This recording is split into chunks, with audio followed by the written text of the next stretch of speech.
আসসালামু আলাইকুম। সুমাইয়া কিচেনে ওয়েলকাম জানাচ্ছি। ছোটোখাটোভাবে বারবিকিউ পার্টি করেছিলাম, সেটাই আপনাদের সাথে শেয়ার করছি। মুরগিগুলোকে ভালো করে ধুয়ে এরকম মাঝখান দিয়ে কেটে নিব, তারপর কাঁটা চামচ দিয়ে কেচে নিব ভালো করে।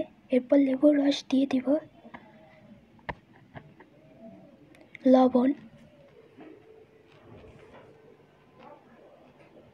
আদা রসুন বাটা, জিরা বাটা, পেঁয়াজ বাটা, টমেটো পেস্ট, গরম মশলা বাটা, ধনেপাতা, মরিচ, রসুন বাটা, সয়া সস,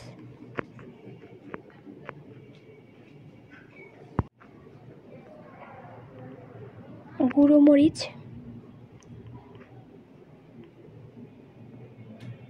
পরিমাণ মতো সরিষার তেল, কাসুন্দি সস,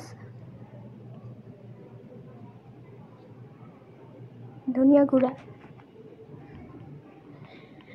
সব কিছু ভালো করে মেখে নেব। চাইলে আপনারা মরিচ গুঁড়ো, ধনিয়া গুঁড়ো এগুলো নাও দিলে চলবে।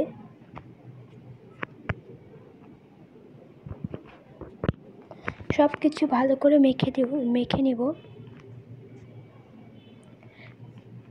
টক দই আমার মনে ছিল না বের করতে, এটার জন্য বের করে বরফগুলি দিয়ে দিচ্ছি। যে ছোটোখাটোভাবে আমরা ছাদে করেছিলাম, পরে আর ক্লিপ নিতে মনে নেই, যার জন্য এতটুকুই শেয়ার করলাম। ধন্যবাদ।